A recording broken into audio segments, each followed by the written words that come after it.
Dear Ambassador Paulo Viseu Pinheiro, Portuguese Permanent Representative to NATO, distinguished ambassadors and members of the Diplomatic Corps, Madam Deputy Attorney General, Secretary General of the Ministry of Defense, directors and representatives of the Ministry of Defense, Ministry of Foreign Affairs, and other governmental entities, Admiral representing the Chief of Defense, General representing the Chief of the Army Staff, officers representing the Chief of Navy Staff, and the Commander of the Military Academy, General Valença Pinto, distinguished speakers and moderator, ladies and gentlemen. Today's world resembles the Cold War period, marked by political confrontation among great powers and intense competition between geopolitical and geoeconomical interests. And this very particular context adds further purpose and meaning to today's conference theme, Reconfiguring Deterrence as NATO Strategy. Lawrence Friedman, on the seminal work on deterrence, defines it as a technique, a doctrine, and a state of mind, and that outlines the limits of intentions and actions among contenders, and deterrence is about having capabilities and the will to use them in order to achieve a given strategic objective. During the Cold War, deterrence was based on bipolarity between the United States and the Soviet Union, and the doctrine of mutual assured destruction and nuclear deterrence were central pieces in strategic affairs. Deterrence remains one of NATO's core tasks, but it has evolved due to the global security challenges, to the nature of geoeconomical interests, and due to the development in military technologies. Today's deterrence is less linear, less predictable, and more complex, involving a wider range of international actors, not only traditional powers like the United States or France or the UK, and on the other hand, Russia and China, but also emerging powers such as India, Brazil, and Pakistan, and a new set of allied strategic partners such as Australia, Japan, South Korea, and organizations such as the European Union. The geography of deterrence has also evolved. Until the end of last century, it was focused on Eastern and Western Europe, whereas today it also comprehends a more global expression that includes the Indo-Pacific. The concept of deterrence itself has evolved to a notion of integrated deterrence, comprehending capabilities other than the nuclear ones and instruments other than the military. Recent events show that deterrence mechanisms go now beyond military presence and power, including economic and technological competition in a broader combination of deterrence by denial and deterrence by punishment, through the use of a broader range of instruments and capabilities. The use of forms of coercion, such as the imposition of sanctions, or the control or disruption of supply chains, intelligence denial, and control over rare earth materials, are just some of the ways to impose one's will and to influence and constrain political resolve. The less visible effects of cyber and hybrid threats that now fall into Article 5 add new challenges to deterrence beyond the military aspects of it, notably the use of artificial intelligence in the conduct of warfare or the conduct of cyber attacks to critical infrastructures. Today, conventional deterrence coexists with disinformation, hostile propaganda, and foreign interference that characterizes Russian influence operations and Chinese information warfare, blending the agency of military administrations and state institutions with that of non-state and private actors. Deterrence as a logic has not changed. The meanings to achieve it have, affecting decision-making and also the way we conduct our diplomacy. The use of new technologies due to their disruptive effect defies the timed length of decision-making cycles, and the traditional methods of state-to-state diplomacy, now heavily constrained by under the spotlight of political communication and negotiation, which affects credibility and a certain characteristic of secrecy that makes deterrence effective. This also affects the real intent of allied countries to use capabilities and how this intention is perceived by opponents. The presence of conventional forces and nuclear weapons in Europe enable a capacity to deter an eventual Russian aggression, even if the assurance of security and defense guarantees by the United States are at the time uncertain.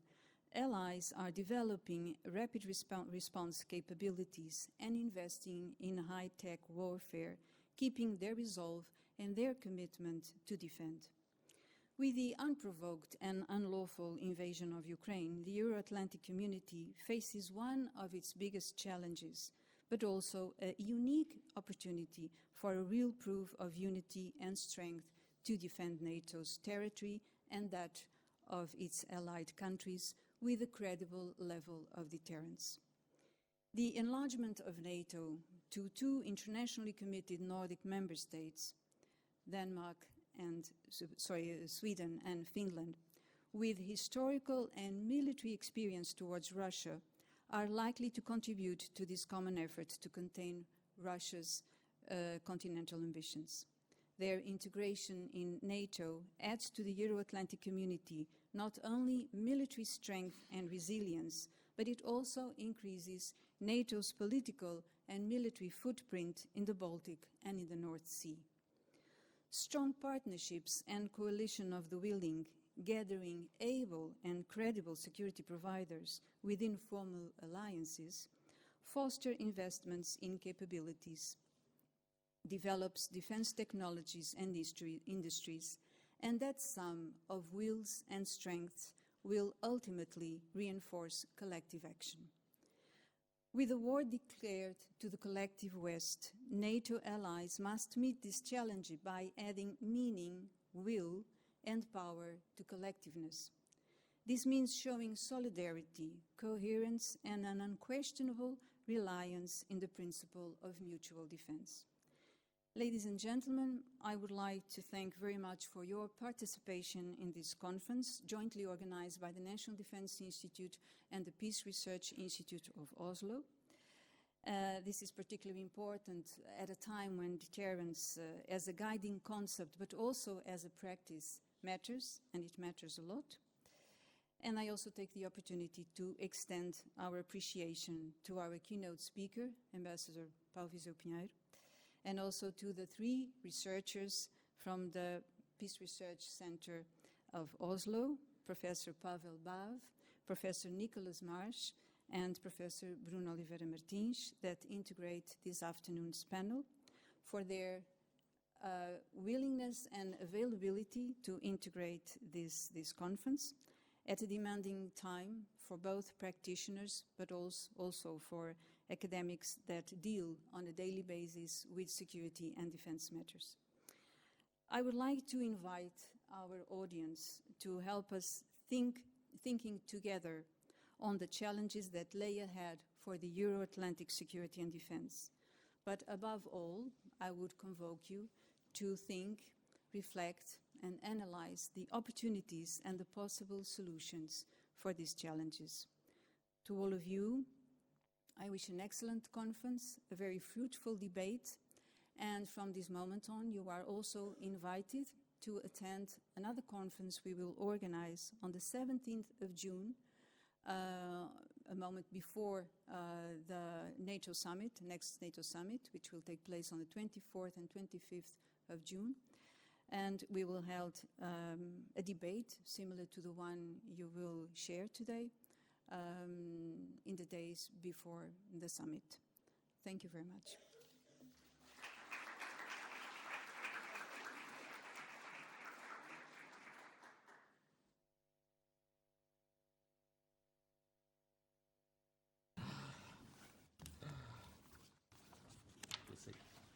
Okay. I probably now will skip to say hello to everyone, but that's to say I see many colleagues of mine from my times in MOD and some ambassadors that preceded me in Moscow in NATO. But I would like to see also my colleagues from foreign ministry, some of them with very high leadership on the Diplomatic Institute, Ambassador and Policy careers. But all the General Representative Chief of Defense, I see also the former Chief of Defense with whom I worked many years ago, the Chief of the Army Staff and Navy Staff, the Commander of the Military Academy. So distinguished speakers and moderators, ladies and gentlemen. I prepare perhaps a little intervention in Portuguese, but I will try, so I will go as we speak, I will translate directly. So, reconfiguring deterrence as NATO strategy. I think, first of all, I would like to underline that we lived 7 decades, more than 7 decades in peace decades on NATO, and NATO is at the core of this peace. Now we are at a stage of not war nor peace, but we still have to think about the dividends of peace. I think deterrence is the mainstream and the actual core of NATO.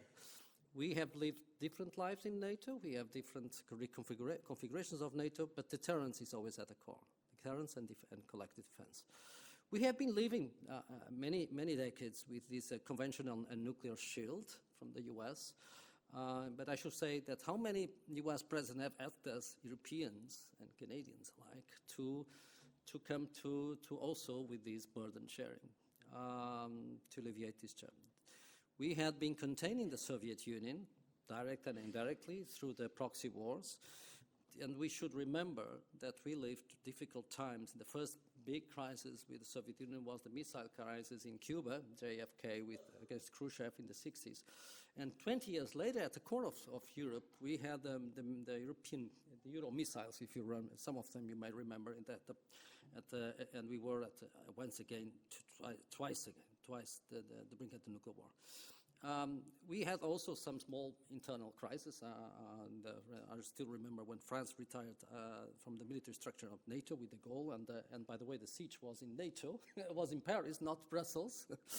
And in the meantime, France comes back to the military structure, the commander structures of NATO in 2009. And by the way, the big strategic command for transformation, NATO, is headed by a French high official. But still, France is out of the nuclear power planning group. We live times of change in the end of Cold War. NATO at the end of Cold War changes radically. The collective defense moves to a second degree, and we concentrated the priorities in the operations, what we call crisis management operations or out-of-area operations.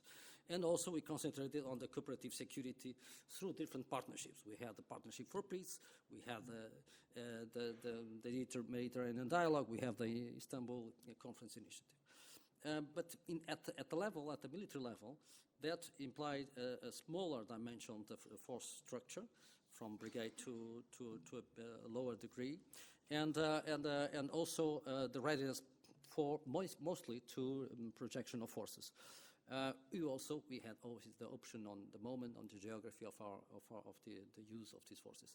The vision that we had after the Berlin Wall fall and the extinction of the Warsaw Pact and the extinction of the Soviet Union is an area of Euro-Atlantic in peace. Euro-Atlantic area in peace. And Russia later on will compensate with the Pact of Warsaw Pact, and it creates the CSTO, the Collective Security Treaty Organization, in 1992 with 6 countries.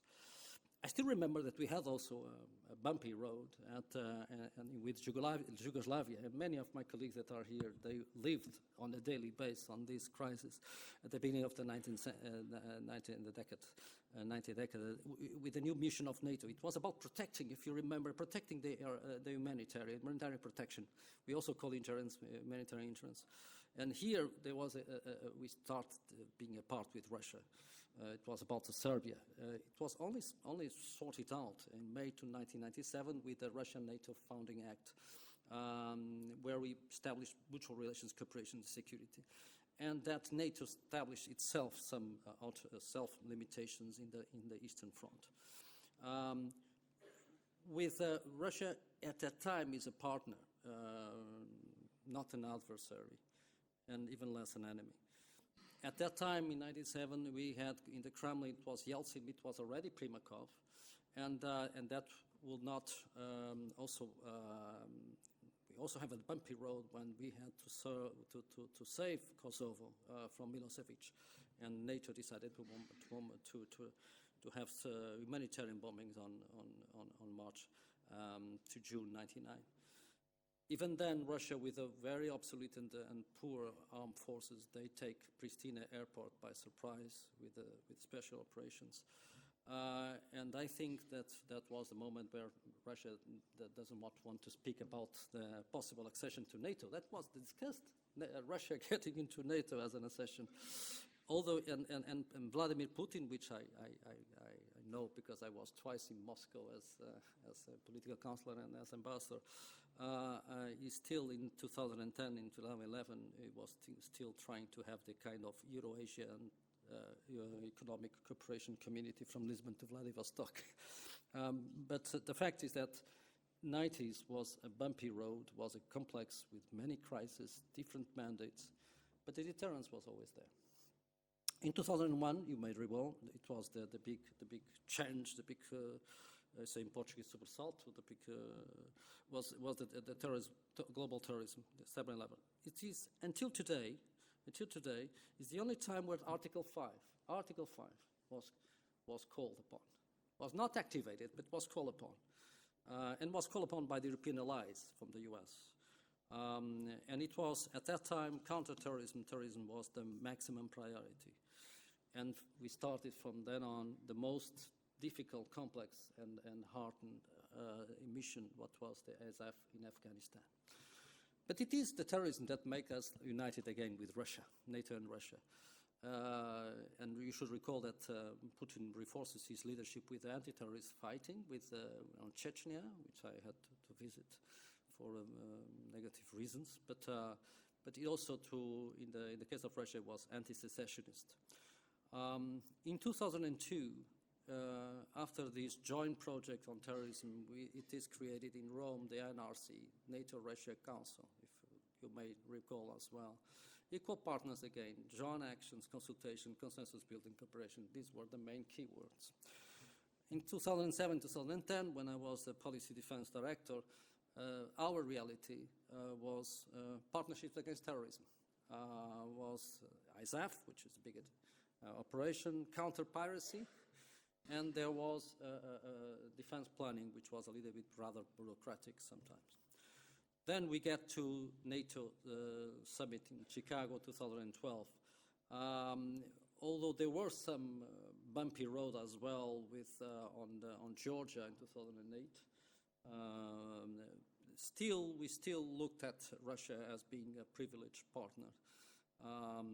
And on the ballistic missile declaration, the Chicago summit says that NATO missile defense is not directed against Russia.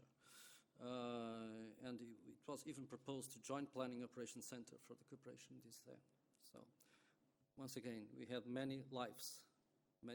All depends on the way on the threats, concrete threats, and deterrence was always at the core, never undermined or understood. And of course, we didn't take care of duly on what happened in Abkhazia and Ossetia, and also because there were some also differences between the U.S. and some allies on the accession, rapid accession or fast accession of Ukraine and Georgia and Moldova. I was at the summit in Bucharest. It was quite a difficult discussion. But even with that difficult discussion, and the same happened in Iraq in 2002, we always stand united, and we always stand together, and deterrence was always at the core. So where is the inflection point? And I think it started with the annexation of Crimea for sure, the 2014, with Yanukovych. I still remember that time was quite a difficult one. There was a difficult election for Putin. Putin reinvents himself under heavy popular protests. There were some color revolutions that he thinks is against him, And so we started to have, in my opinion, in the mind of President Putin, a different view on what the West represents for Russia. With the invasion of Ukraine, we do not have any doubts whatsoever. It changes the paradigm and the centrality of Article 5. It was always there, but it became at the center, at the vertex of NATO. We have that already in the strategy of the deterrence and defense of 2020. The NATO's concept for deterrence and defense of the Euro-Atlantic area, it's better known as DDA. And so we have these prepare where the enemy chooses when and where to start a war. And the old enemy that was partnered at certain times of our life becomes again as a tremendous adversary and possible potential enemy. And we know this paradigm. If si vis pacem, para bellum. If you really want peace, prepare for war. And NATO is coming back to the core functions, even after President Macron has diagnosed cerebral death because of non-consultation of NATO about, if you remember, in October 19 on the northeast Syria. The fact is, we stand together all the time and we criticize with ourselves within the alliance. The alliance is the alliance of democracies. We have to own that to us. It's not the Warsaw Pact. It's indeed an alliance of democracies. And our strength is about how we can work together. Sometimes we do have internal critics, but we move ahead always on a decided, coordinated action. So in the summit, March 22, we had decided, the leaders of NATO decided the substantial reforms of the alliance posture. And we activated the defense plans with battle groups in the east, advanced forward land forces on many locations in the Eastern Front, Northern Eastern Front, in the Southeast. The actions of vigilance activities, and by the way, we just launched a few months ago. In Christmas time, we launched an enhanced vigilance, which is what you call Baltic Sentry. This is a fundamental mission that has to do with the protection of the critical underwater infrastructure, but it goes beyond that as well. So we had more than 40,000 militaries under command. This is all preventive. And we have strengthened readiness and the capacities to reinforce the capacities in what is called Integrated Air and Missile Defense, IMD. By the way, at this time, Finland and Sweden, Finland with one of the biggest frontier line for a country like Russia that said that could not have a country as Ukraine as a NATO line member, then he got in a flash, he got Finland and Sweden as in NATO, which is the first, I think, the biggest strategic defeat of President Putin. In Madrid, we had in the summit in Madrid, we approved the new strategic concept. And it says, without a doubt, that Russia is the most significant and direct threat to allies, most significant and direct threat to allies, and to peace and stability in the Euro-Atlantic area. In some, Russia is no longer a partner, but a threat. And it's equipped equivalent to terrorism. That was the biggest threat for decades. It's now the two. Now, this is at our doors. It's in Europe. It's not far away. It's not in the Caucasus. It's not in Asia. It's at our doors, in our front doors. At that time, NATO assumed, always having the deterrence in mind, and the collective defense, strengthened collective defense. It allows us to move the battle groups to become brigades at the level of the brigades. It's strengthened to the level of the brigades. Also the credible reinforcements, the pre-positioning. We have forces pre-positioned and the reinforcement of the command, the C2, the command and control, and above all, the creation of the new force model, which allows to scale up the alliance to 300,000 soldiers, and we can move up and scale it up further as we see fit. The new generation of plans, of operational plans in developing, it's basic on geography, which call it the regional plans, and it has to do with what we call the family of plans. And it has multi-domain. It's with strategic plans and strategic subordinate plans. Basically, in response to two threats, Russia and terrorism. All these efforts are also on the implementation of the modernized collective defense system. This was all approved in Vilnius, and according to SACEUR, Supreme Allied Commanders, this is a robust alliance that is both agile and both lethal, that nobody dares to attack. This is deterrence.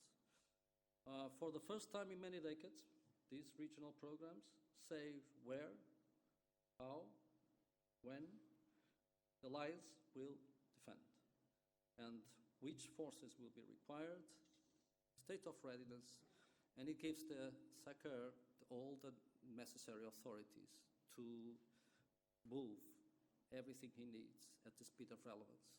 This is crucial for a rapid response to dynamic situations with an adaptive command and control, with a reinforced enablement logistics, and of course we are also reinforcing the connection to the industry and speeding up joint procurement, the defense protection, the defense production, and also increasing interoperability, true interoperability of allies.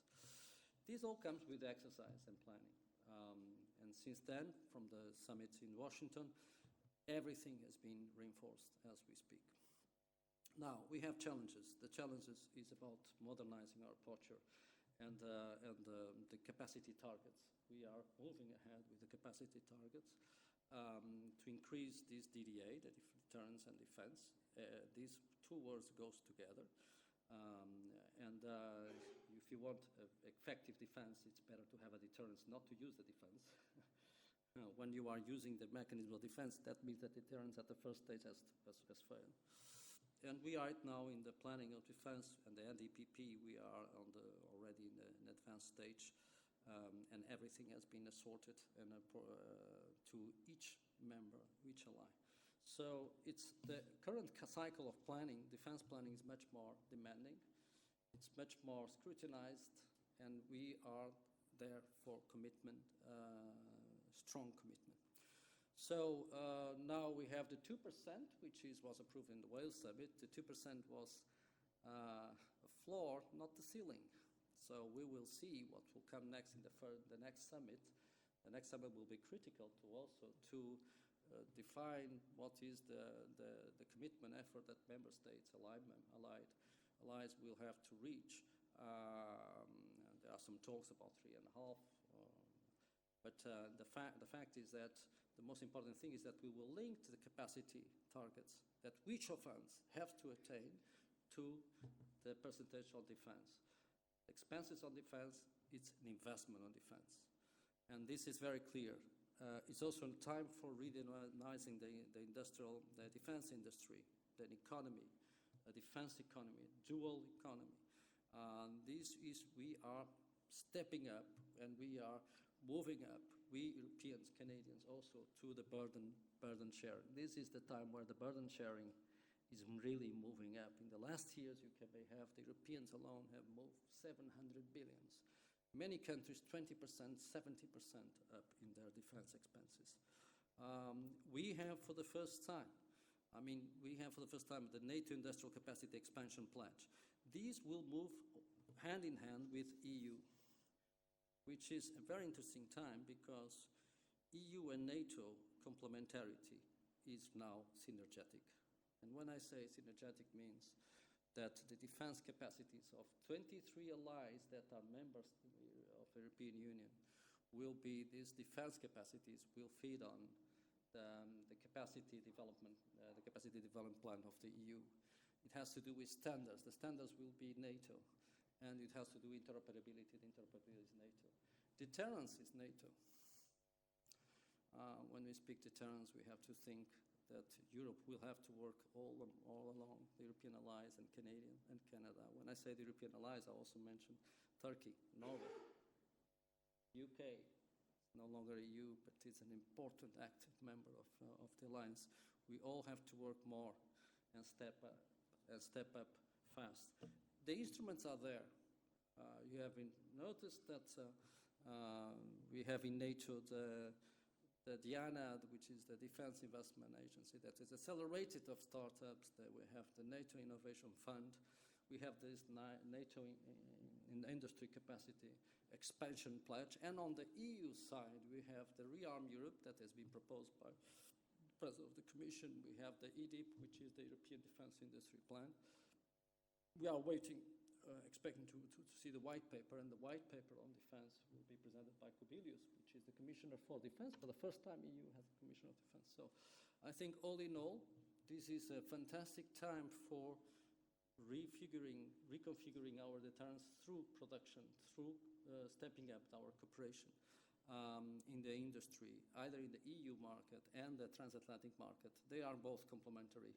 Certain products that are made in the transatlantic area that are not made in the European Union area. So the vision right now is to work together. We have many, many meetings now, much more at the political and the staff to staff, precisely to increase and to use this surge on investment for defense production and to build together this cooperation. Many areas that are not concluded on the classic deterrence area, which is have to do with the hybrid. We have also the hybrid campaign, and this is where we are not at war in conventional terms, although there is a war at our doors with a European partner, which is a member of the international community, which is Ukraine. But we are at war we are at confrontation at a hybrid level. The hybrid level is considered to be clearly the destabilization action, espionage, sabotage, disinformation, malign influence, electoral influence. This is all the cyber attacks. This dimension is being incorporated in NATO planning as well. And for that, we are working all together with the EU. Because the hybrid campaigns, we have to work with instruments that the EU has on the legal front. So all in all, I can say that NATO, through deterrence, all the time, has been enlarging, is working ever more with the EU in terms that it will increase the European pillar in NATO. If we want to have deterrence, it's going to be deterrence and collective defense. You needed experienced C2, commander and control, an experience and high-tech communication network. We need strategic assets from the stealth to naval groups, from the best missiles like the Patriots. We need the high technology on our side, incorporate artificial intelligence, incorporate quantum computing. And so we are working in all these together in a coherent process. So 10 enlargements of NATO. Never had an exit, perhaps a temporary and partial exit. Many crises, but NATO always adapted. From 12 initial members, by the way, Portugal is a founding member in 1949. Greece and Turkey were having already issues in 52. The RFA, Germany, in 55, when the guarantee powers, people forget, when the military guarantee powers leave West Germany, the RFA, the Federal Republic of Germany enters to NATO. Spain in 82 after Franco. Poland, Hungary, and Czech Republic in 99. The Big Bang in 2004. The three Baltics, Bulgaria, Romania, Slovakia, and Slovenia. Albania and Croatia in 2009. Montenegro in 2017. North Macedonia in 2020. But above all, and recently, Finland and Sweden after the Russian invasion. And we still have on the road Bosnia and Herzegovina, Kosovo, and Georgia. But we have many partners. NATO is keeping enlarging the partnerships, and Portugal has been also an astonishing advocate for and launched together with Spain and Italy, and then with the US as well, support the action plan for the southern neighborhoods, whereby we are multiplying our partners with our defense capacity buildings projects and political dialogue. So all in all, NATO as a pattern moves forward, never backward. Second, all the challenges, either external or internal, has always been sorted out, making NATO stronger, not weaker. And for that, deterrence has always been key. Either at bellum or at peace, deterrence was always key. The reconfiguration of deterrence is the core. We reconfigure NATO, we reconfigure the defense conventional forces with a hybrid. We adapt to the new technologies, but deterrence is always at the core, and that is our strength. Looking ahead is a challenge we have. Everybody knows what's happening on Ukraine, and so we have that. It's very, very clear. For the ones that have some doubts, please. Very clear the terrain.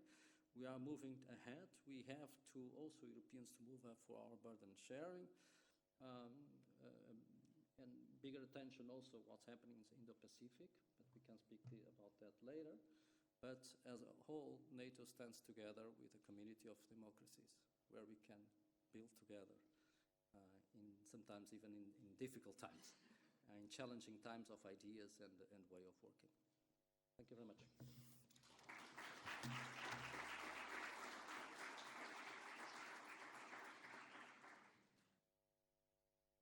So we will open the floor. Oh no, the mic works.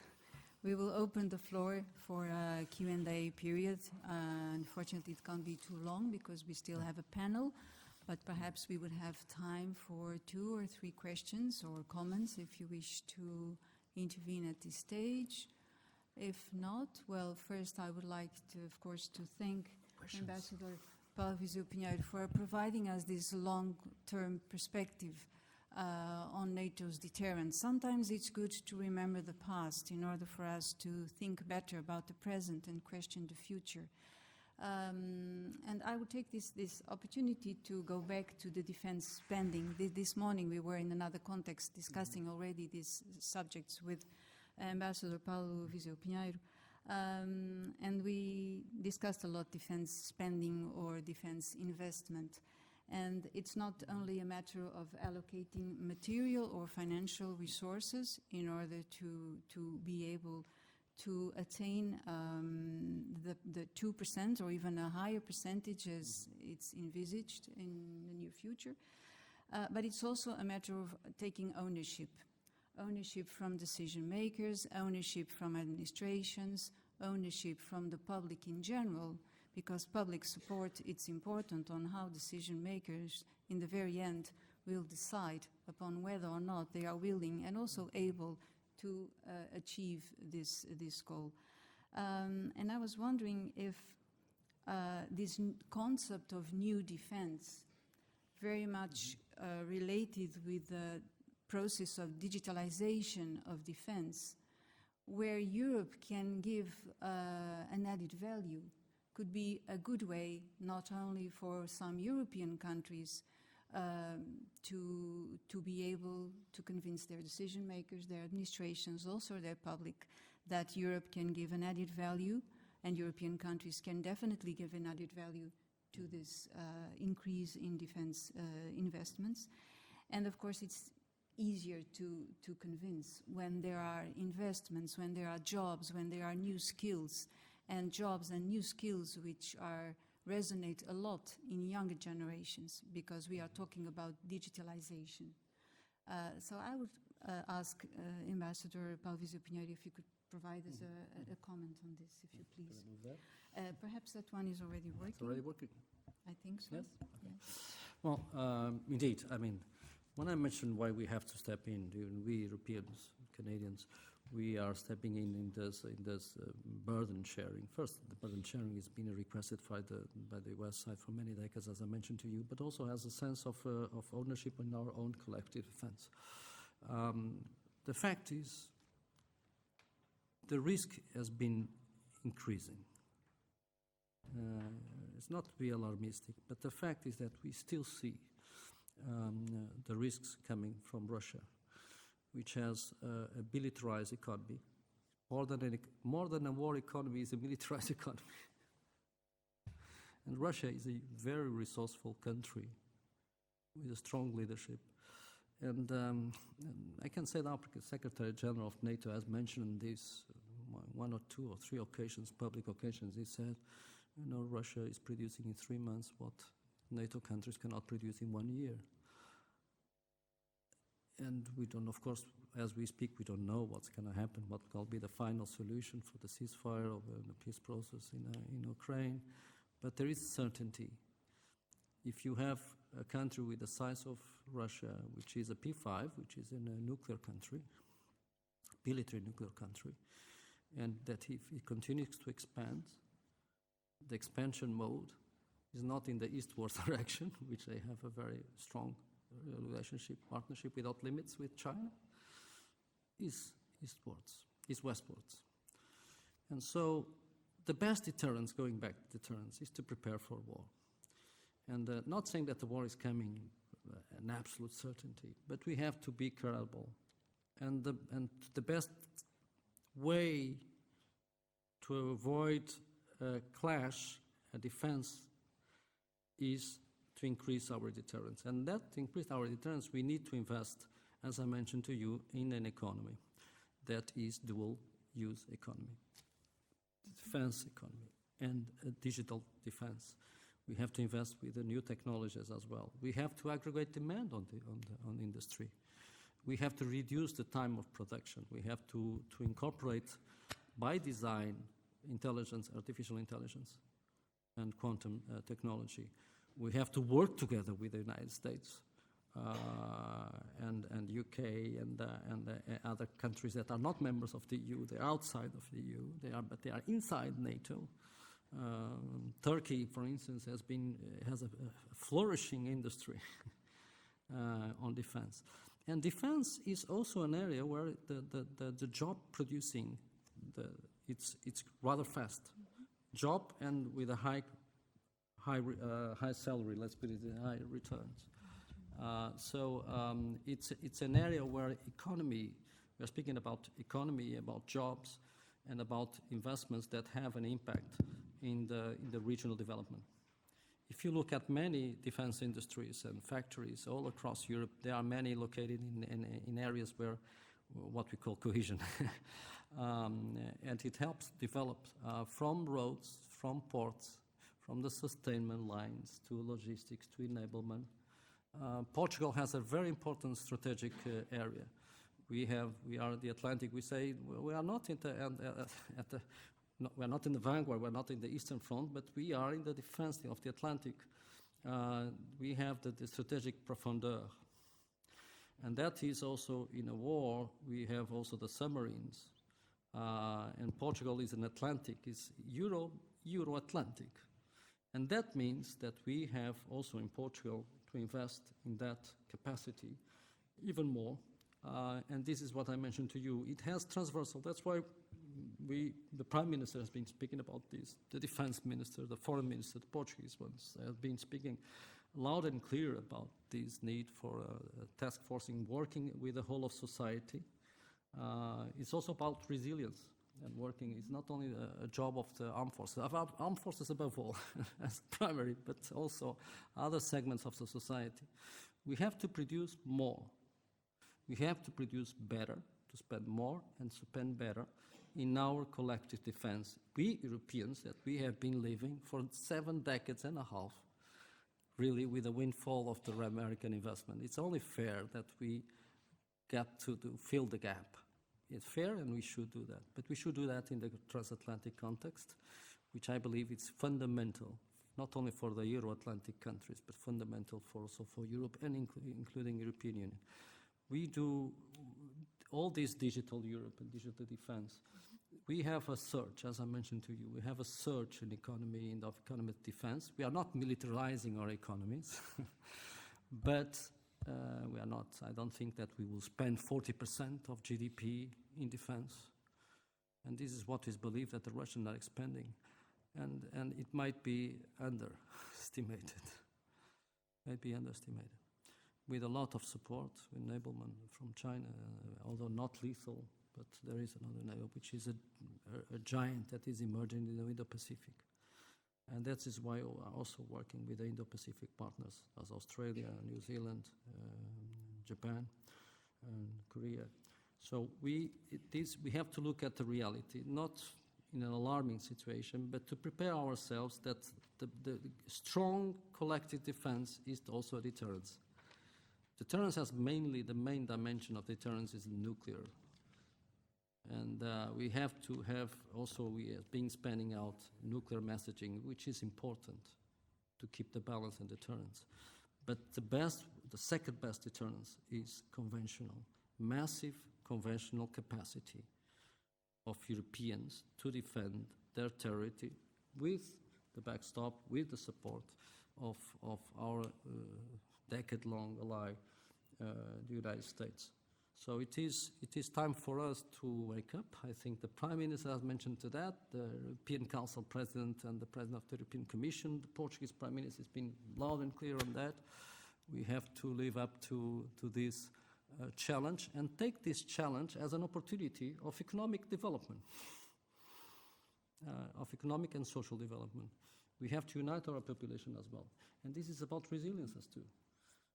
I wish I could give you a better message saying, well, peace is going to be there for the next 75 years. We don't know. I mean, that's not true. We have to prepare to worse in order to live in a better world. And so all these dimensions, Isabel, all these dimensions are at stake. And this is why we are working on the whole of government, speeding up our spending, looking at what we have to spend, infrastructures. Portugal has a lot in areas to develop as well. And we are an appreciated ally in the alliance. We are one of the biggest contributors to peace missions and operations. But right now, we have to live up where the mouth is. We have to be and the alliance has a price. The European Union has a price tag to be members, active members. Portugal was always trying to be committed to be in the first group. And we have to be always in the first group as well in this community, in NATO. Thank you. We are a little bit behind our schedule and we still have our panel. So if anyone would have a very, very, well, we are a bit late. So Ambassador Paulo Viso Pinheiro, thank you very much for introducing the concept of this deterrence and giving us this perspective of a concept and a practice which is cross-cutting in NATO, and it makes NATO what it is in its nature, a defensive alliance. Mm-hmm. So thank you very much for your contribution to this conference. Yes. If I may, Portuguese economy has a lot of opportunities. We have a lot of industry, from textile, auto, and others. One of the best drones that are being used is Tekever, which is a Portuguese drone. We have in the Navy many drones. One of the biggest exercises in the world in using prototype and robotic is here in Portugal, is the REPMUS. We are also using that as an exercise of NATO. So Portugal is in the vanguard. And by the way, these equipments, each equipment, not only the aircraft or the Navy, each equipment has associated a lot of companies. And many of them are small companies and mid-sized companies, the SMEs. We also have micro companies. So this is a way far an opportunity to growth and prosperity through jobs is the defense area. I don't know if I've been more explicit. It's difficult to be. But it's definitely positive, which is also something we need, because times haven't been very positive lately. So thank you very much once again. We won't make a coffee break right now, so I will hand over the floor to our panel from the Peace Research Institute of Oslo. And after that, we will have a debate, and after that, we will have a coffee. Thank you.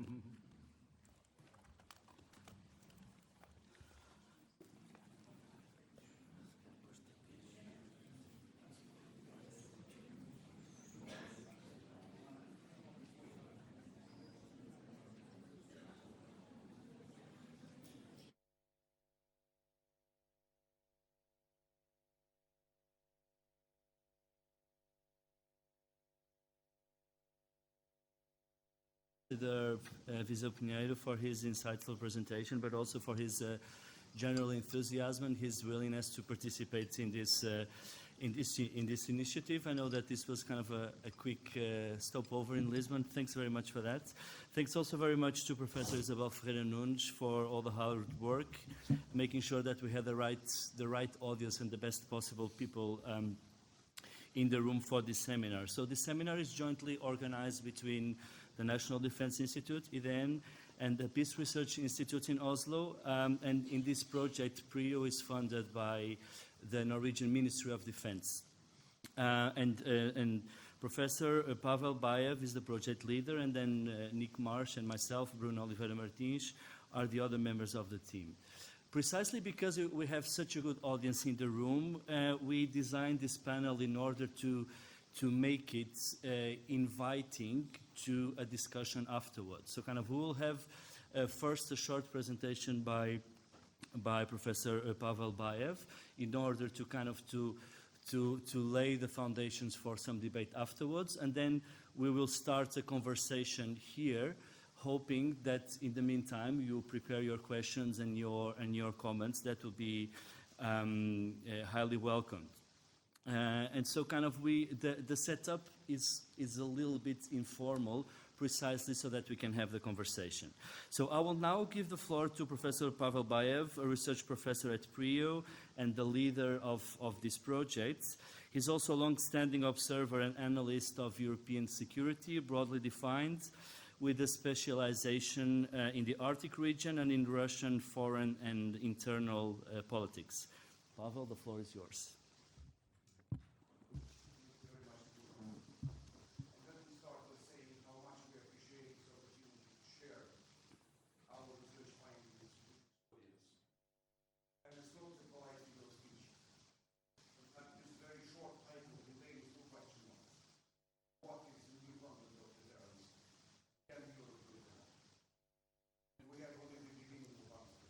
So every critical comment, every question will be much appreciated.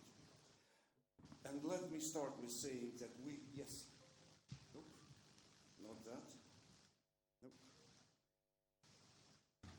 not that, no, sorry, tricky stuff.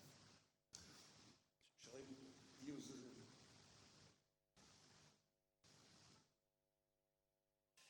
Yes, there is always secrets, but show me which button, just to be sure.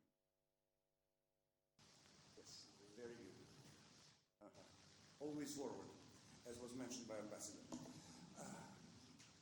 We have been working on this theme with the support from the Norwegian Defense Ministry from the start of the war. And basically, yes, they were interested in the perspective from the peace research. And our working assumption was that the war will come to an end and the peace will be stable and just. We saw no need to question that proposition, and now we see that the proposition is seriously undercut. From that proposition, one conclusion that was coming was that the new European security system can be created with Russia, engaging the post-war Russia through various different forms, new avenues for arms control, new confidence-building measures, whatnot.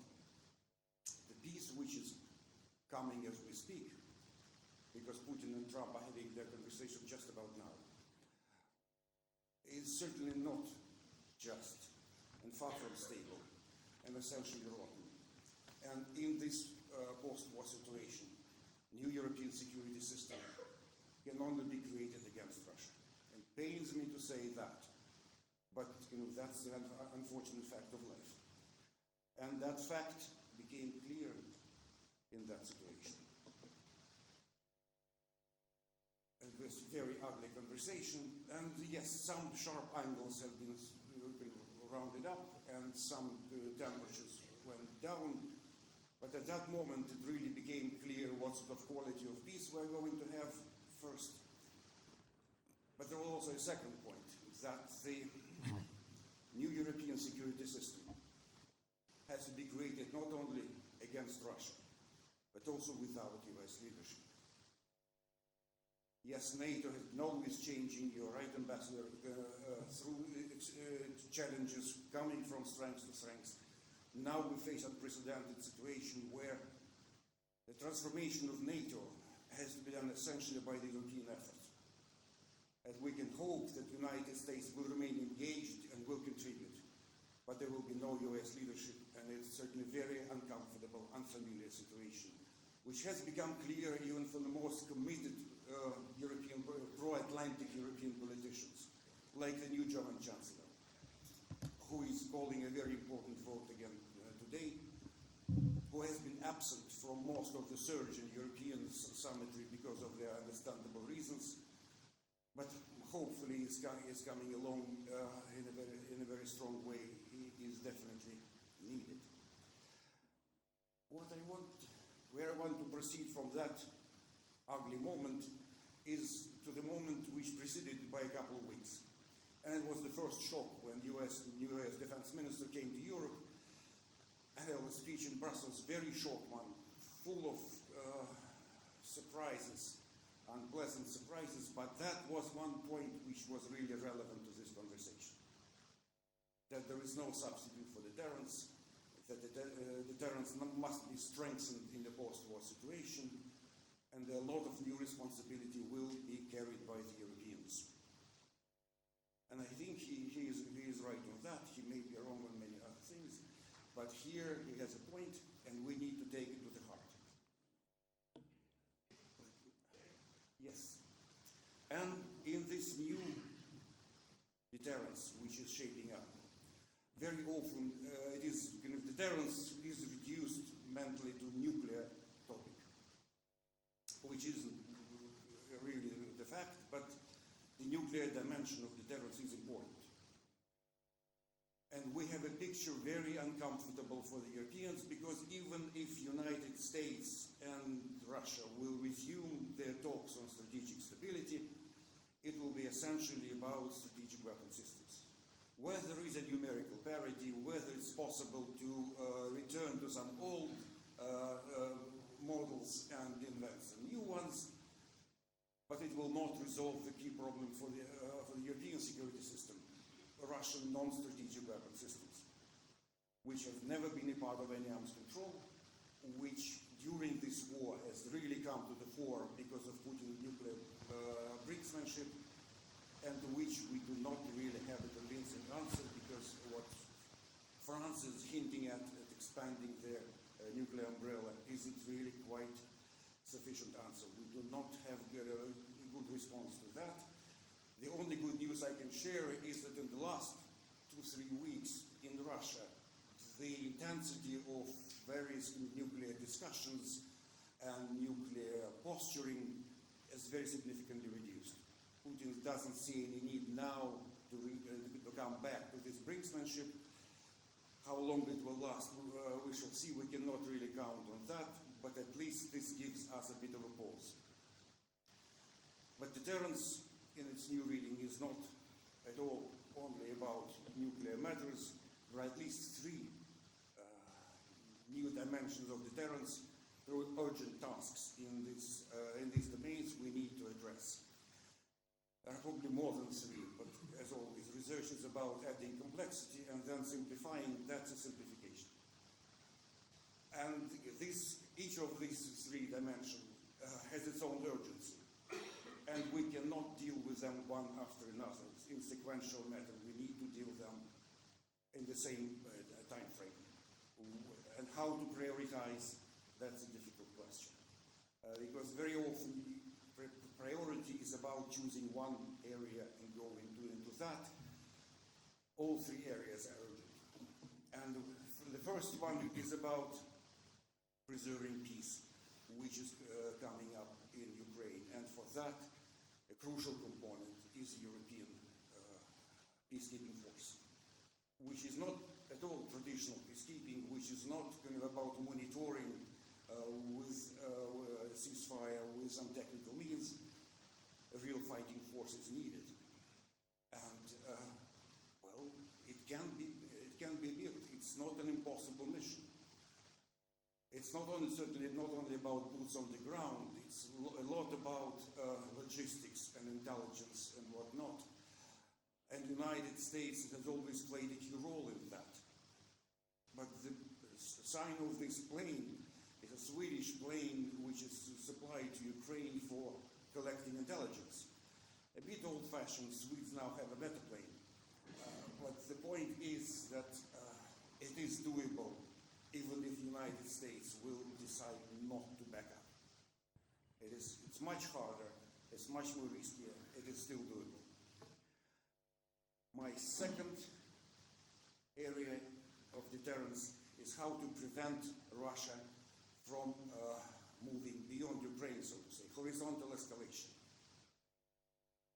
And certainly during the pause, and I don't think ceasefire is a peace, ceasefire is a pause. During the pause, Russia will continue to rearm and rebuild its armed forces and rehabilitate, so to say, its army, because it is badly damaged. It's very criminalized, whatnot. You look at what Russian army, what sort of war they are fighting. It's pretty horrible. Russia needs time to rebuild that, but it also can move beyond Ukraine. And the best European way to prevent that is to rebuild Ukraine. What I want to say is that security guarantees work both ways. Europe provides security guarantees to Ukraine, and strong Ukraine is the best security guarantee Europe can have.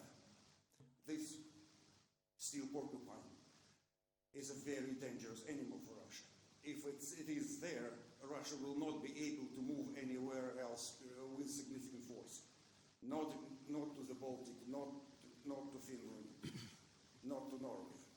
It's certainly not an answer to all challenges Europe is facing. There are many others where Ukrainian strengths will not be applicable.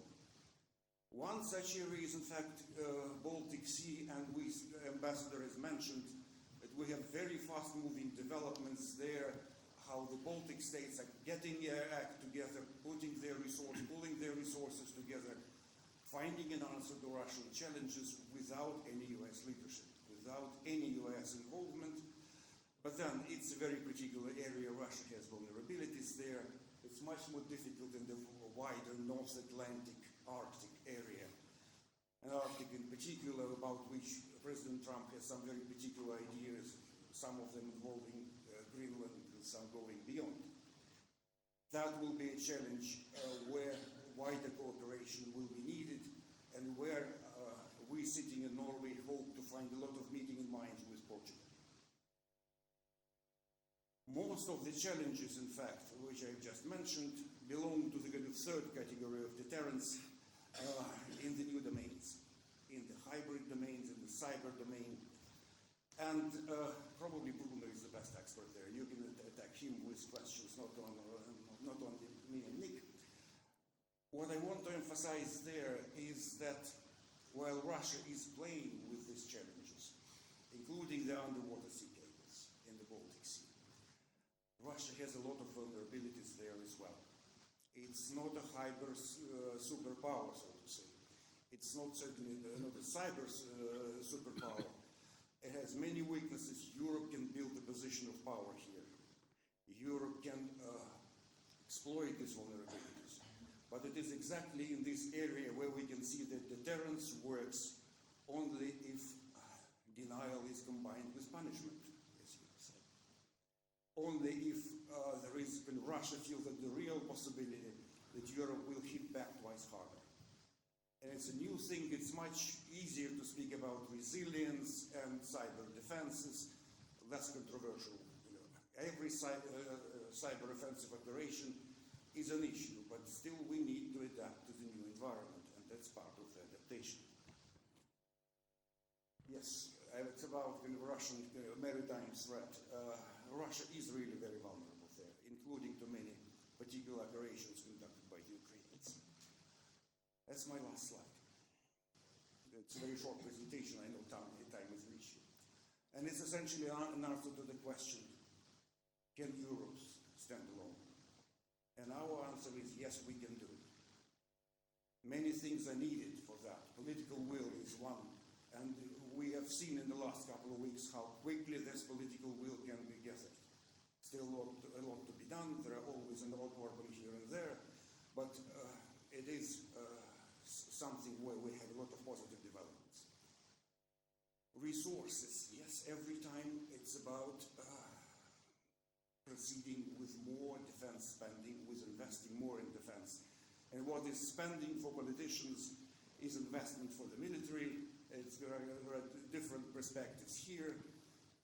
It is very difficult to gather these resources, and we need to proceed from welfare state, so familiar, so comfortable to us, to warfare state, which is much less appealing proposition, still needs to be done. And the last point is time. What the ceasefire in Ukraine can deliver to us is time. Time is needed, and time is a very fluid concept, in fact. We have many different time horizons. Some things need to be done urgently, and some things need to be done mid and long term. And the decisions which are urgent impact on the decision taking for the long term. The investment done now will last for a long term, so there is a rush and there is a need in strategic thinking. We need to think about time differently, and that's my last point. Thank you very much. I will leave space for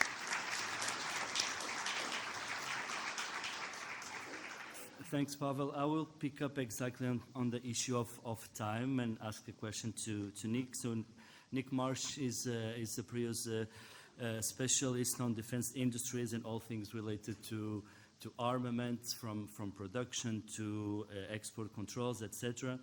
The issue of time here is relevant because there are different time horizons at stake. There are some short-term needs that bequests some kind of answers, and then some longer-term perspectives that require other types of policies. Could you elaborate a little bit on this? Talk about also all the issues of trade-offs that are related to all these the difficult options that are on the table. Yeah, thanks, Bruno. I think I'll just expand a bit on some of the very good points that the ambassador was making. And he mentioned earlier on in his presentation that we're in a sort of state of not war but not peace either. And I think that also sums up the defense industries in that, okay, we're not back as we were, say, 10 years ago, focusing on counterinsurgency, terrorism, which was very intensive in terms of personnel but didn't need large quantities of tanks, aircraft, ships, etc. To a situation now where we see in Ukraine, where we're counting, that kind of equipment in the hundreds or thousands. And where we find ourselves with the defense industry is very much, it resembles sort of Formula One racing cars. You've got very high-tech, very specialized products, but very small numbers of them being built. Just to give a couple of illustrations. You've got the Russian production facility, Ural Vagon Zavod. I apologize for my pronunciation. Just from what's being released, as far as we know, we're looking at it being able to refurbish about 200 old Cold War tanks a year, build about 60 to 80 new tanks. Not huge numbers, tiny compared to the Second World War, but still quite a lot. But then if we compare it to a couple of contracts with German companies, so in 2024, there was a contract with KMW that builds the Leopard tanks. So that was 105 tanks with delivery by 2030. I mean, again, we don't know exactly, but that kind of implies about 15 to 20 being built per year. KNDS making the PZH 2000 howitzer. Again, there was 13 of those ordered in a contract in 2023.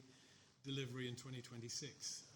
Again, that's 3 or 4 per year being built.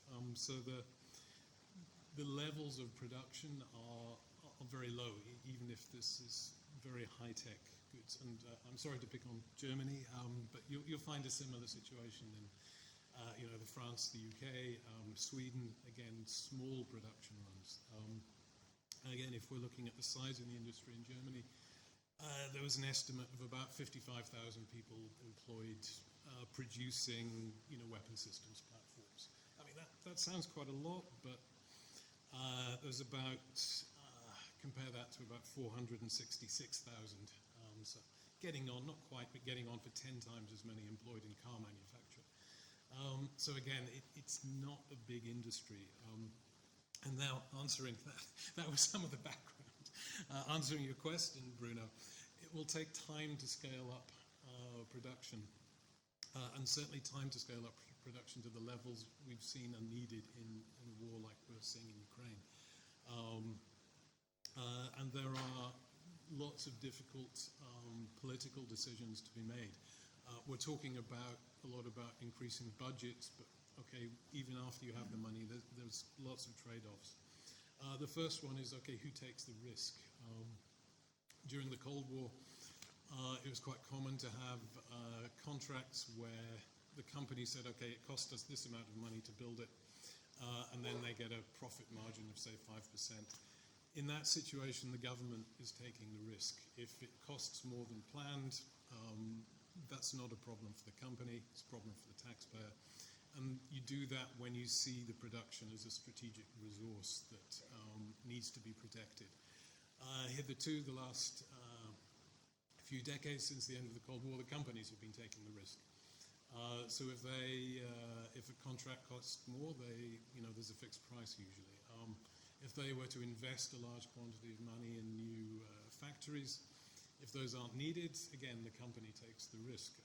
So we have to think about working out what's the optimal way to build up production, and it probably doesn't involve the companies taking all the risk themselves. Secondly, we've seen recently, last few weeks, the EU being prepared to spend very large amounts of money.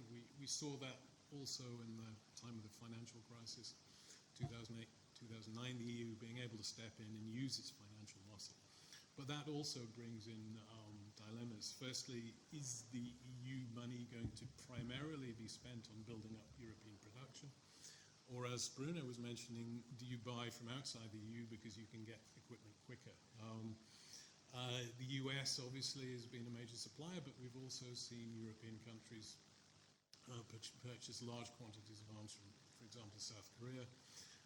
Turkey is another country that would be willing to sell them. But is the EU, how much of EU money is it going to be politically able to spend on non-EU countries building up their industries? That's a difficult question.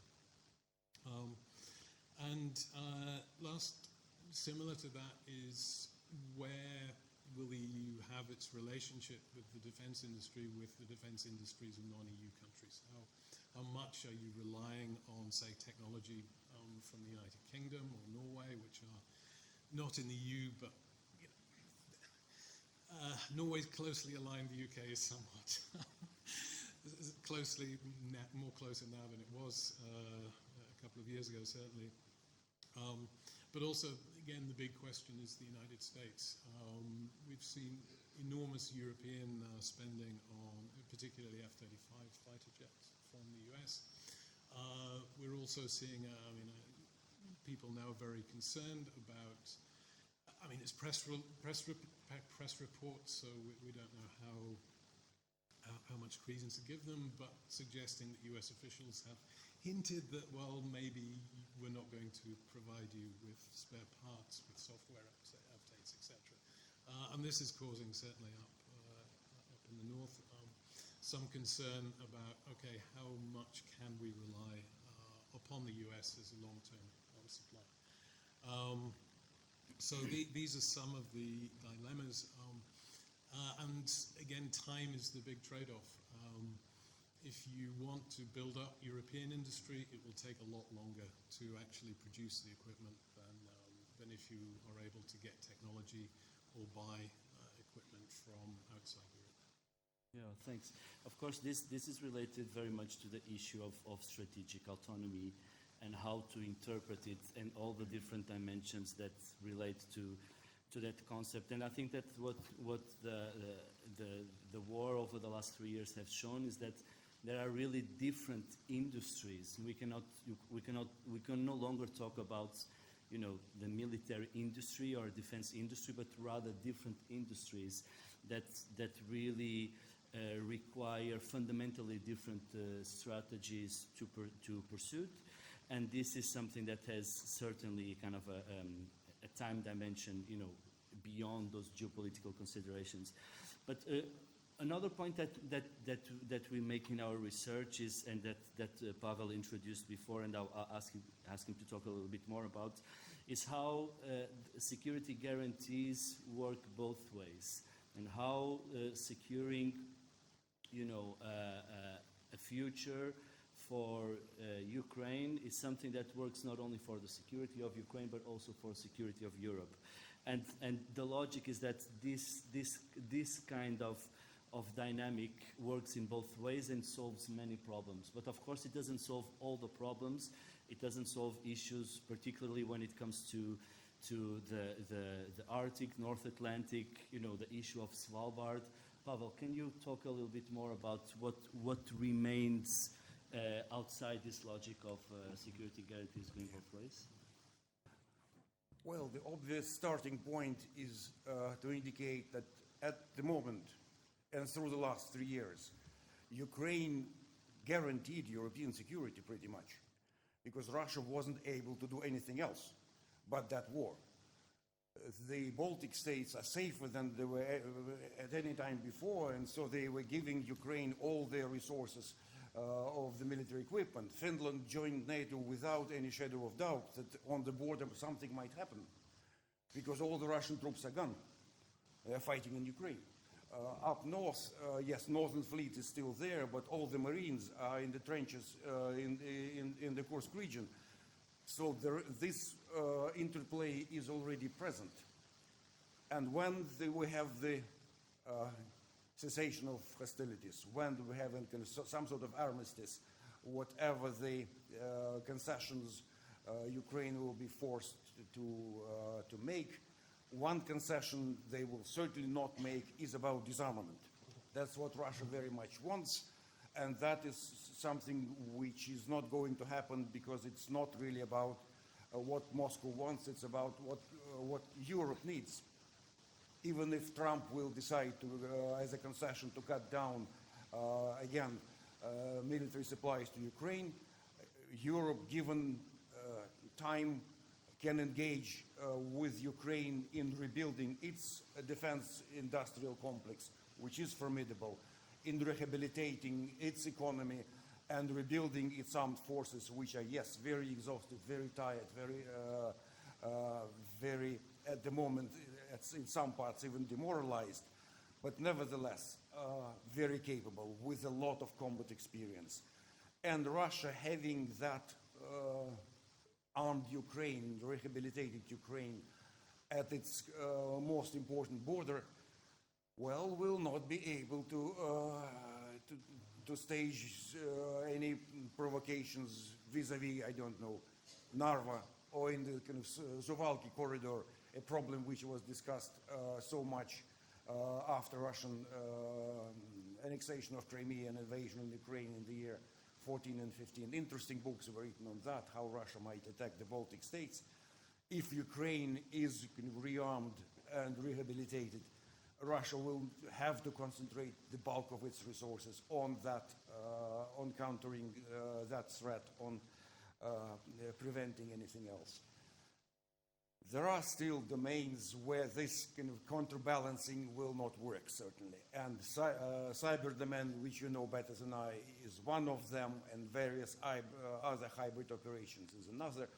And the situation in the Arctic theater is maybe the third, and it's really worrisome, because there is a big difference between what is happening in the Baltic theater and in the Arctic theater, where Russia is a superpower.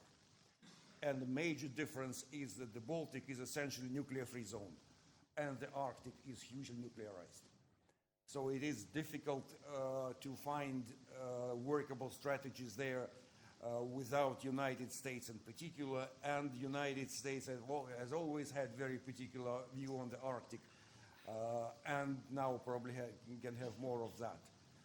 So Europe might benefit a lot from helping Ukraine to rebuild its strength, to rehabilitate, and by that very fact, providing security guarantees.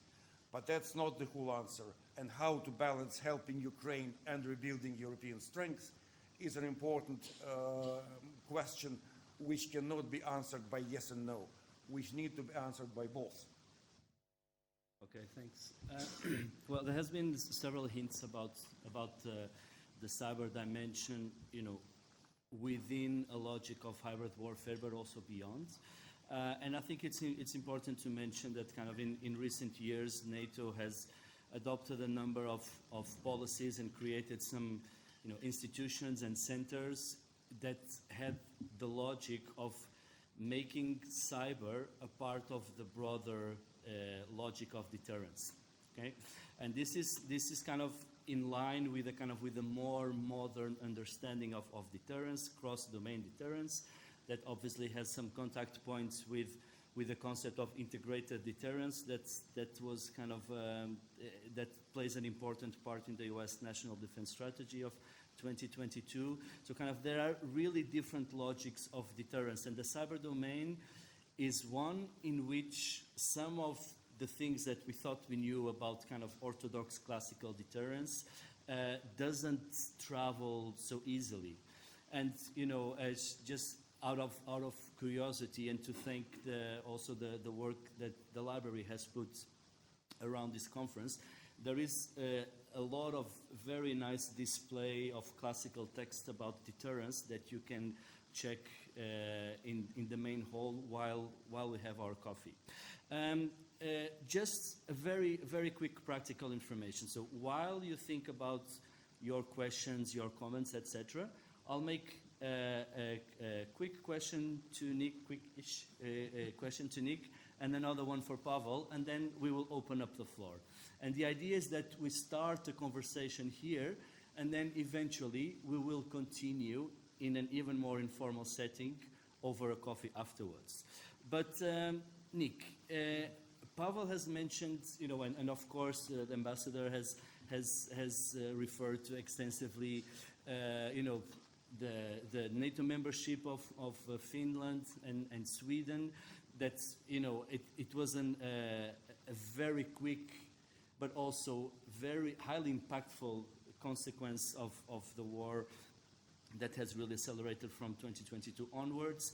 There is kind of I think it would be perhaps interesting for the audience to know more about, dimensions of societal security, societal resilience that are an important part of Scandinavian societies, and in which concepts like total defense and total preparedness really rely upon. So could you tell us a little bit more about how these debates are in the Nordic countries in general, but particularly in Norway?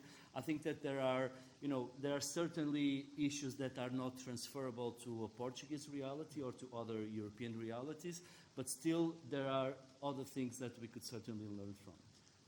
Yes, certainly, Bruno, and I'll try to be brief. First, there's a pretty broad cross-party consensus, certainly in terms of things like increasing defense budgets. We've got all the major parties supporting that. We've got an election coming up in September, and it's almost certain that whoever wins the election will be supporting increased defense budgets.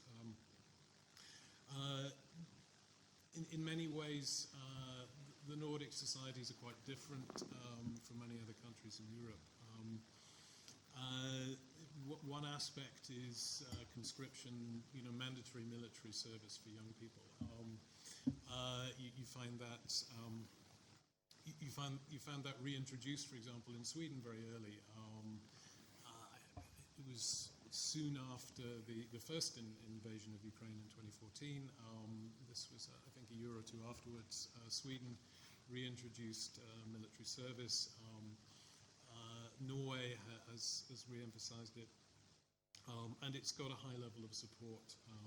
So there was an opinion poll published last year, and you had 86% of the population supported that, only 6% against. There's also, certainly in Norway, high level of support for NATO membership. Again, this is about 80% of the population believe NATO membership reduces the risk of Norway being attacked. Only 6%, think it increases the risk. So this is quite a different profile than is found in other countries. And certainly, in terms of NATO membership, this may have not have been noticed so much here in Lisbon, but for Sweden and Finland, this was an enormous change and a very, very rapid one. Sweden had been neutral since the end of the Napoleonic Wars, since the early 19th century. Finland had never been a NATO member, obviously. It was always thought of as a staunchly neutral country. It changed very rapidly. I would say this is partly due to a general perception in the Nordic region that, if we're just talking about informal conversations we're having, it's like when there will be an escalation, not whether it will happen. And obviously, when we're talking about deterrence, we can try and influence the nature of that escalation. And Bruno mentioned the sort of civil preparedness. That's very important. Every single Norwegian household has a little leaflet from the government, which is recommending you have enough water to last at least 3 days in the house, enough food to last a week. And this isn't just, to guard against the event of war, but also against, other natural disasters, hurricanes, etc. The idea is that if every normal household can look after itself, then the emergency services can focus upon those people who can't do that. But this is, I've seen lots of people, when this is reported, think about in shock from the rest of Europe. The government's telling you. Sweden has the same. Yeah, Sweden has the same. Finland has the same as well. Should have mentioned. But this is seen as an essential way for the general population to be prepared so that you're not the ones who are calling an emergency because you can't. You've run out of water after a day. We've got big water containers in the house. Food, we're actually low on cooking gas. So we may not eat so well. But likewise, this covers the whole of the whole of government services. My wife works in the healthcare sector, and a big part of that again is civil preparedness, how the healthcare sector will actually be able to respond in the event of a war or a natural disaster. I hope that gives a bit of... Yeah, it does, and it's also important to emphasize that even though some of these measures, got a lot of attention in recent months, this is a logic that has existed for several years. So this is really ingrained in Norwegian society and also in other Scandinavian countries. Of course, Pavel, last question to you.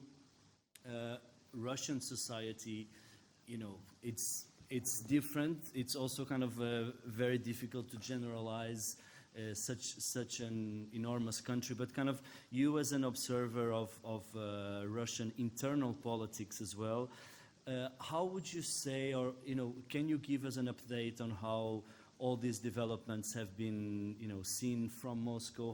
How do these things look like, and what are the debates inside Russia? Yes, it's one thing about security debates. It's a different thing about Russian society, which is in fact in many ways very silent. Difficult to get real idea of what is the pretense and what is the real thing. Because there is a very strong pretense that life is going as normal. That nothing there is no worry somewhere else, it doesn't concern us. There is a very strong desire of that. And in the political elite, in many groups, there is a very clear longing for ending the war. because the war is really bad for many economic interests, for many business enterprises, for many oligarchs who've lost their yachts, after all. In the minds of those who are kind of in charge of Russian policy planning and strategic decision making, the proposition always was that we need to focus on splitting the transatlantic unity, of dividing the United States from Europe. That is a kind of big strategic goal, and it's suddenly coming true. And the kind of second thought was that after that, Europe will be demoralized, disheartened, disunited, and the picture looks very different. The split is happening very fast, and Europe is getting its act together. That's not what Moscow counted upon. And if Europe does that, the balance of forces in very traditional geopolitical minds in the Kremlin and around can very easily do the calculation, and it's not really in Russia's favor. European economy is stronger, European population is far greater. Europe and Ukraine together, well, it is not something Russia is prepared to deal with. Not to mention the tiredness of the war, which is not as easy to see as you can go into Ukraine and see it. Because Ukraine is an open society. Ukrainians speak to you, there are opinion polls, there are journalists going out there. You don't have any of this data about Russia. But the worries about war, the concerns, the tiredness is there. So I think what is happening in Putin's head, in those loyalists around him, and he is surrounded by the same group of loyalists as US president and, at the moment, is one thing, but the feelings in many groups of political elite and in the society is very different, and I think there is hope on that.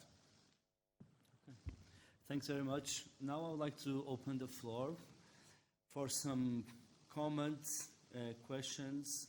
I have already one here, lovely. And then another one here. Could I get the microphone, please? Yeah?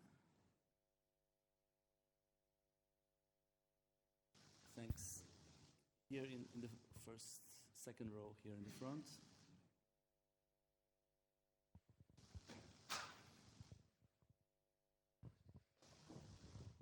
Would you mind just please introduce yourself so that everyone can... So I'm Coronel Penha Gonçalves from the Portuguese Army. I'm on the reserve now, but anyway, I found this discussion very interesting.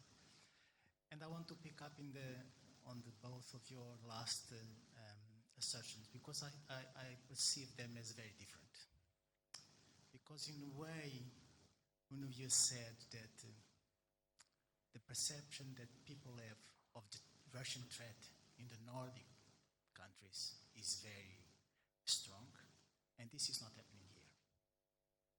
And in another way, you said, well, Russia is perceiving us as a united body against them. So my question is that really the case? Are we working towards that?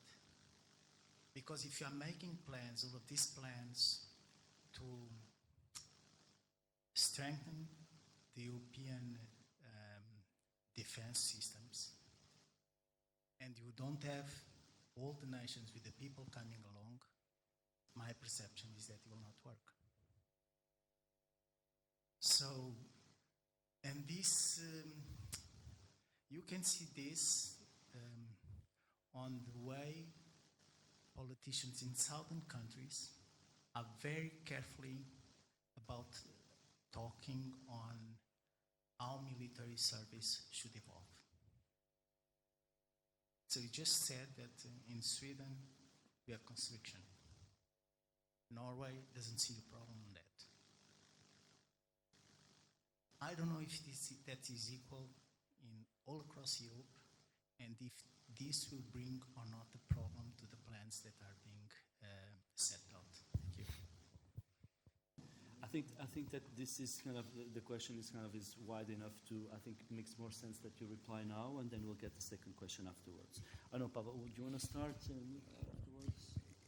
Yes, it is a fluid reality, and the processes which are unfolding now, particularly about how Europe rebuilds its unity without U.S. leadership,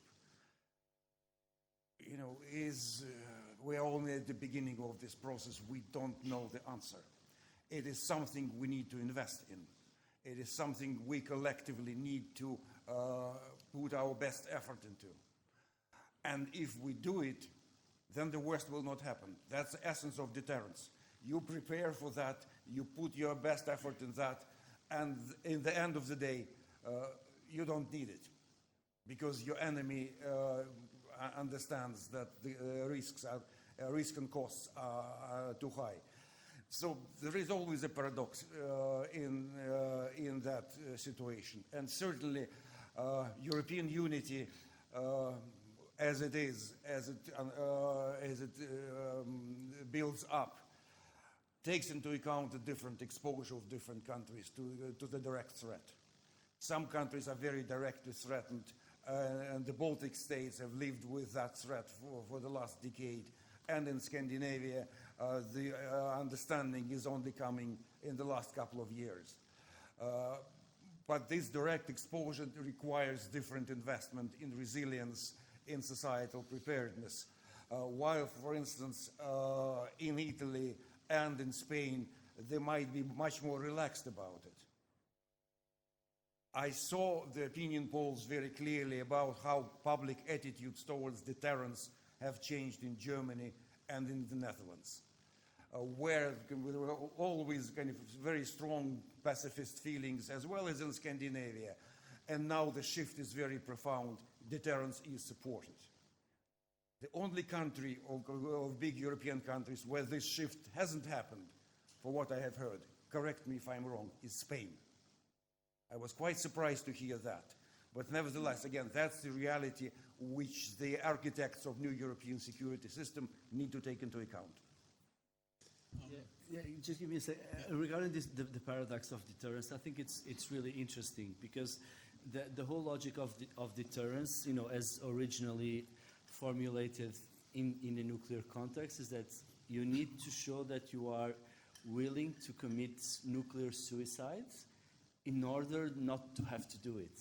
So kind of you really need to show that you are prepared to go that far, in order to prevent things to get that far. So there's a lot of paradoxes at play. There are many levels and many layers of kind of psychological games, and so I think that the whole logic of deterrence is full of paradoxes. But Nick, yeah, I agree with you. I agree with Pavel that you have different levels of a sense of threat, different levels of a sense of urgency. I wouldn't go as far as saying that because there isn't a consensus, that means it can't work. Firstly, you have to use the alliance that you have, and I mean the only member of either NATO or the EU which is overtly consistently obstructive is Hungary. To be honest, if Orban wins the next election, well, I mean, it looks as if he may not, given the opinion polls. If he carries on, it's difficult to see how Hungary can carry on as it is.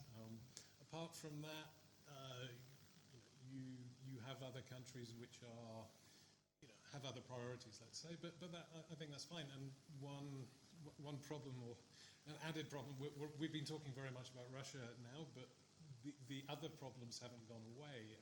We have on the southern eastern shores of the Mediterranean, we have a very large amount of armed conflict. We have very difficult political conflict situations in North Africa.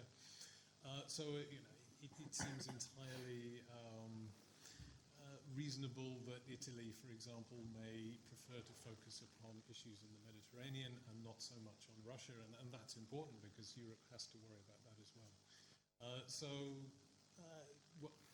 The key question, I guess, coming back to Pavel's comment is there a large enough critical mass of countries which are most concerned about Russia? I think there could be, and certainly, if Germany, France appear to be taking this very seriously.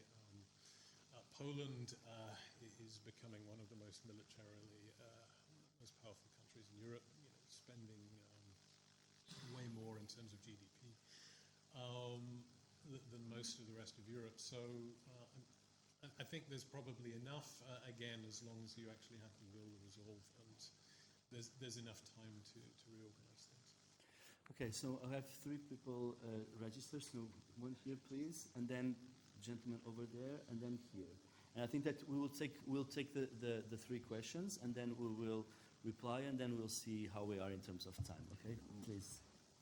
Thank you very much. My name is Monika Kase. I'm ambassador of Estonia here in Portugal. And first of all, I would like to, when we are talking about military deterrence, I'm very glad to say that Portuguese Air Force will be just in few months already in Estonia, in Ämari Air Base, for the first time ever. So this is the collective defense and deterrence. But yes, as a border country of aggressor state, we have had no illusions about Russia. Of course, it's for us. We are aiming already 5% of our GDP in defense. So we are since 2007 trying to stay up with the cyber attacks. We have built up our capabilities in this area. Now we are dealing with Russia's shadow fleet in Baltic. In the Baltic, so it's for us. It has always been there. We knew that Russia is the biggest threat to NATO as well. So I'm glad that we have heard it here today, also as a concept, because of course there are many other threats to NATO as well. But I can agree that Russia is the biggest. So yes, I would like to maybe draw the attention also in parallel with conventional deterrence, as the military deterrence also maybe accountability as a deterrence, because it is also something that yes, if we do not, if those who are responsible are not accountable, then what will be the next steps to those who see that it is possible to have something that maybe some decades ago was not possible, because now we also hear a lot when we are talking lately more about peace in Ukraine as well, that somehow we hear that it's Ukraine who should give up something. We haven't heard that Russia should give up something. We hear that it's the victim actually of the aggression that has to give up something. So I think this is one line to think further maybe. And Ambassador left already, but we also have the NATO-Russia Founding Act there somewhere. And I would have very much liked to hear his views, of course, but maybe also to think, is it the place to have it, or it's Cooperation Act, but if Russia is violating everything, is it the right time to have this kind of act anyway? So, but thank you very much for this this event and those presentations. It's very useful. Thank you. Thanks very much. So we'll just collect the two remaining questions, and then we will get our comments. So it's over there. Just, yeah.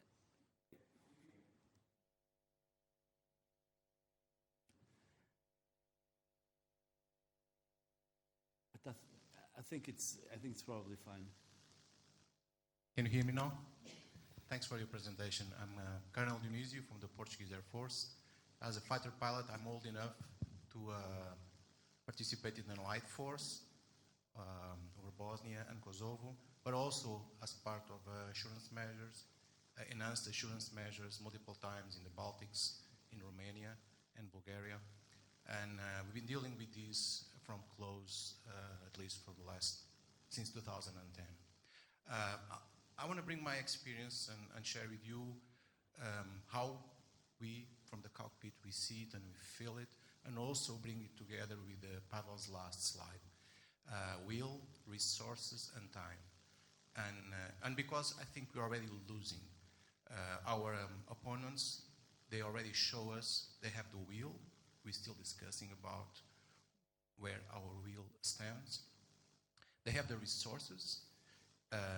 I'm really afraid from an operational, from a tactical perspective, how much of Ukraine is actually a Guernica, because the Russia today is not the Russia from 2 years ago. They've been learning, they've been readjusting, so this timing, these resources is also working for them. And in the end, your last bullet, time works for both. So at least in the best of the options is a tie.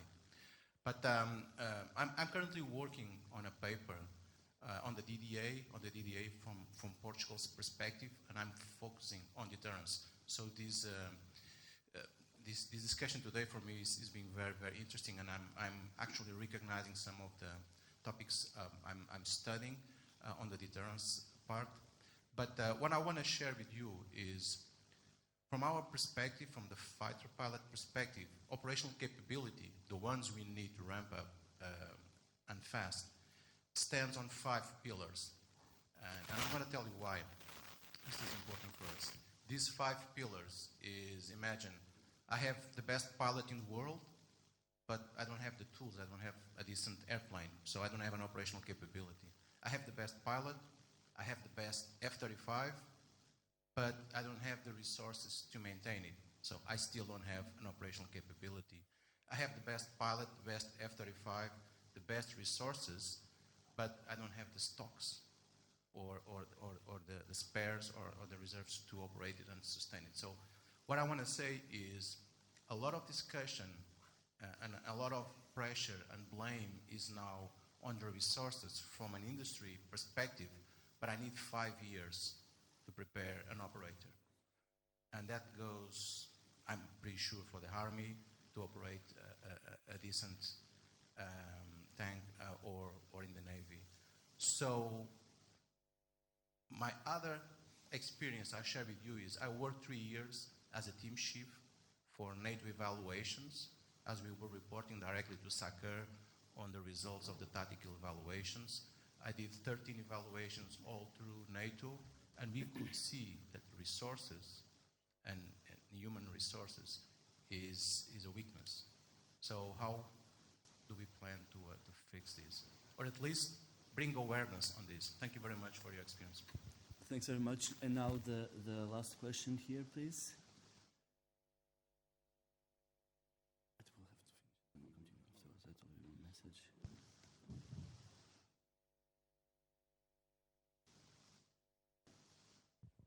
Last question is yours.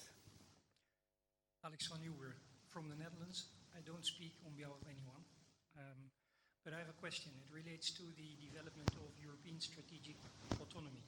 And I was struck by the slide from Professor Bayev, which showed the numerical imparity of nuclear weapons, nuclear capability. If you're talking about the development of a European strategic autonomy, I'm not sure if it's a very clever thing to depend on the nuclear umbrella of the US, which we have been depending on for a long time.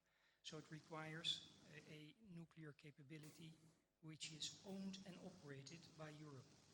On your slide, it shows two countries, the UK and France, which are the only European countries which have this capability. Now, you can probably assume that the deployment of UK nuclear capability is dependent on US-owned technology. So it leaves basically, as an autonomous capability, the French capability. My question is, in your research, did you find any evidence, any indication of the French government being willing to make available their currently national nuclear capability in support of European strategic autonomy? The second question related to that is, what does it require in terms of decision-making, adjustments at the European level rather than only the French national level? Thank you. Thanks very much. So, okay, so I will now, we will give quick answers because we are already beyond time, and, you know, as cultural and social Norwegians, we care very much about these formalities. I will start by, you know, giving some 2 or 3 very brief comments on the issue of accountability. I think that's spot on. I think that's very important, and I think that adds to the challenge that we face today, when we have so many challenges to the international rules-based international order. And the issue of accountability is a very important dimension to that. And we are in a moment where we see, you know, to put it mildly, some, you know, big challenges to that. So I think that that's an important part of the equation.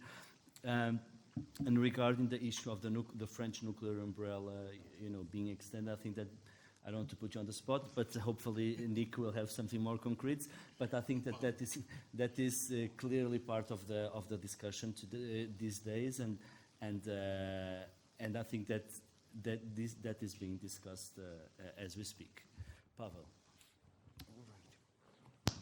Yes, on the issue of accountability, that was one of the points in Zelensky's peace plan, and we at PRIO contributed to kind of a lot of international discussions about that. And it's frustrating to see that this issue is completely off present discussion on that.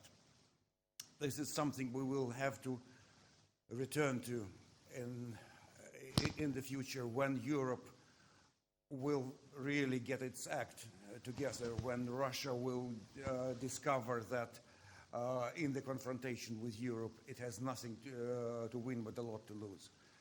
But we cannot hope that this issue will be part of the immediate political processes around stopping the war. Very interesting perspective from the fighter pilot. Thank you about that. And I think it's one of the surprises of this war, that colossal Russian superiority in the air wasn't really a decisive factor at all. As Russia wasn't really able to employ all its air power, which was kind of tested in Syria for many years, which was clearly numerically superior to Ukraine, to achieve a decisive superiority on the battlefield. This is something for the professionals in the Air Force to think about. What is the new lessons from that war to Ukraine, and Ukraine for the air power, how it is deployed, what sort of challenges it faces, how it is connected with other elements of power. Myself, I was quite surprised to hear from one Ukrainian colleague who in fact had some first-hand experience in the trenches. And he was saying in the Ukrainian armed forces before the war, we didn't have a single drone operator. Now we have about 5,000, and each of them can use about 4 single-operated drones a day. And that gives you a different perspective of the numbers, of the mass, of the employment of the air power. And on the nuclear matters, huge question, and it's not only about France. I think a lot in this question is about Germany. How Germany will rethink its nuclear stance, its all new anti-nuclear complexes, everything. It's not about Macron this and Macron that. It is about developing a joint European position on that, because Russia is certainly very keen at using that advantage it has in non-strategic weapons as a trump card. Yeah, thanks very much, Bruno. I think accountability definitely very important. I'll try and be brief. There's lots of discussions about a ceasefire. The ceasefire may well be in something that Ukraine needs. It may well be something that, as Pavel was saying, there needs to be a European force deployed to ensure the ceasefire holds. That's enormously different from normalizing relations with Russia, with recognizing Russia's illegal annexation of parts of Ukraine. And I think sometimes in the debates about political ways to resolve the conflict, people tend to sort of mix the two up. And I think it's very important to say, okay, we may need a ceasefire, but normalization, recognition is definitely off the table. Moving on, I agree very much. And Pavel mentioned drones. I mean, this is one area where Ukraine is very, very far ahead of European armed forces. Just as Pavel was saying, in the extent to which hundreds of thousands of drones are being produced every year, they're being used at every single level of infantry operations.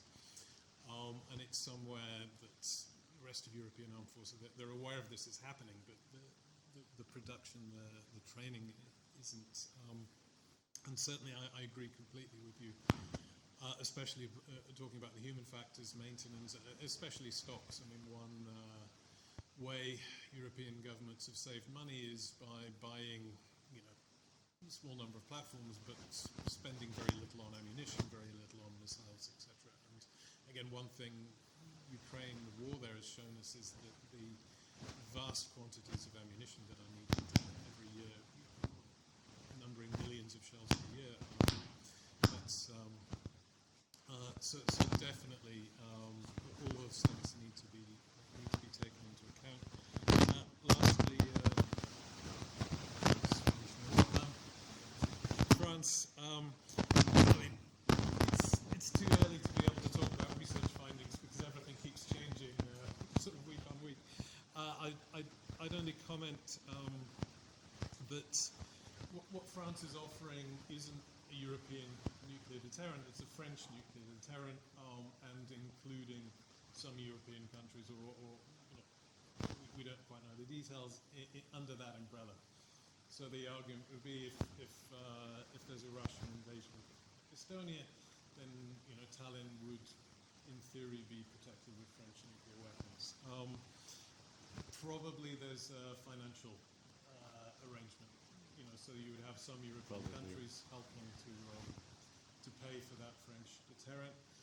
But there's also, I mean, again, if we go back to the classic works on deterrence, which you'll see displayed by the library, how credible is it that a French president would be willing to see the destruction of Paris in order to, in exchange for the destruction of Tallinn, for example? That's something we have to think about, and in terms of deterrence, that's the key question. And a lot of work needs to be done to ensure that it's actually effective. Yeah, thanks very much. A lot of work indeed needs to be done. EDN certainly did its part, so thanks very much, Professor and Isabel Ferreira-Nunes, for that. Thanks a lot for your engagement, your participation, but also your questions. We can continue now more informally over a coffee. Many thanks to my colleagues that came from Oslo to visit us in Europe's most beautiful capital, and we can continue the discussion afterwards. Thank you.